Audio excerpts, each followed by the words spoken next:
quantum healing leaps around old stories. Quantum healing leaps around old stories. So let's look at this personally for a second, because it's both personal and collective. But personally, an old story might be, for yourself, well, I'm really rubbish at X. Rubbish in Britain means bad at. So let's say you have a story that you're terrible at sports because you were a child that was completely uncoordinated and you were no good at sports. So you have an old story that, oh, I'm no good at, that's the story I keep telling myself, that's the story I keep telling everyone else. But interestingly, you've suddenly got really into fitness at the age of 52. And it's surprising you, it's surprising your friends. You've still got this old story in your head, but actually, if you look at it, you are creating a new story. You are becoming something new. And as you start to get into fitness, whatever that looks like for you, that could be fast walking, it could be weightlifting, it will be what it's supposed to be for you. That's how we all work. We're all slightly different, and so we should be.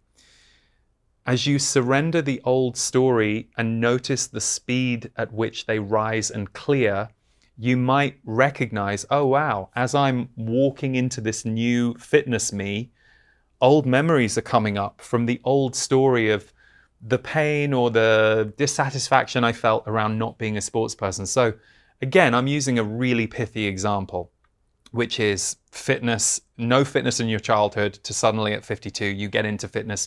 You have to release the old story about yourself. Now, as we know, a lot of the times our old stories are quite weighted, quite painful, quite emotional. It doesn't mean that you erase your history, and it doesn't mean that you have to forget experiences that you've had. But it does mean you no longer identify with those stories in a way that impedes your future, in a way that impedes your growth. So for example, a classic one that we all have heard and seen, and maybe it's something you play, oh no, I'm not getting into another romantic relationship because I had my heart broken 10 years ago.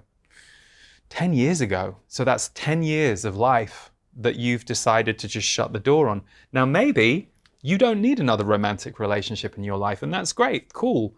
But do it from that place rather than I am too scared to open that door again. Because a romantic relationship is really just a vessel for love and connection. It's not even that much only about the other person that you're focusing on. It's about you, and it's about how you're opening your heart, who you're opening your heart to. So old stories might be very uncomfortable for some of you right now. You might be really going through the ringer with some of the old ideas or identities that you have about yourself. So this is a time where we're being asked to surrender them and notice the speed at which they can rise and clear. So that's the personal side. On a collective level, I mean, you've just got to look around at the level of ancestral healing we're going through. I was watching some documentaries recently about set in the 50s, and it was so interesting to see how in 70 years, even though we still have many challenges around equality on the planet, wow, we've come a long way around the rights of people of color, women, the rights of the LGBTQIA community, it's now called. Of course, it wasn't then. So there's been a lot of shifts in the last 70 years. And so there is a lot of healing ongoing. And we know that we're far from where we need to be. But it was just interesting to see that in 70 years and go, oh, wow, we've shifted. So old stories healing in a big way. Grow Your Business, Essential Lessons for Conscious Entrepreneurs is a course I have created to share everything I've learned over the 19 years of doing this work in the world. I had been a student of self-growth and metaphysics for about 12 years before I did my first one-on-one private reading as an intuitive and a channeler. Here I am 19 years later with a team of 18 creatives, my production team, and my work reaches millions of people every month, most of them for free. And yet, we do have a 7-figure business that sustains everything we do here.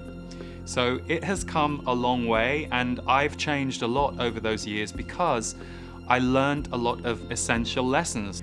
There are certain things that we worry about. Will I be able to truly give value to people? Will I sabotage myself? I don't know how to manage money. I've got money issues. How can I charge for my work? How do I know if what I'm doing is really what the world needs? Often it's the difference between just having that tiny bit more courage than you have fear that allows those of us who do this work to keep going and keep growing.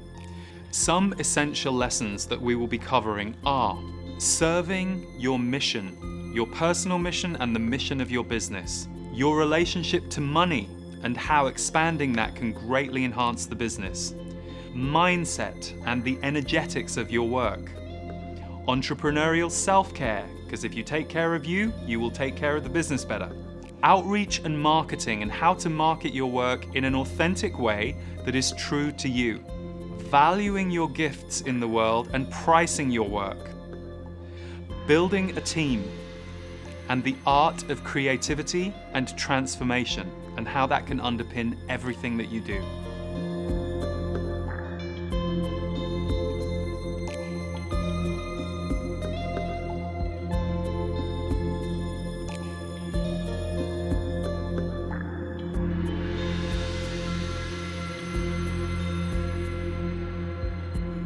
You are needed, and now is your time. And if you have a desire to grow your business or start your work in the healing arts, I would love to be your guide and take you to the next level.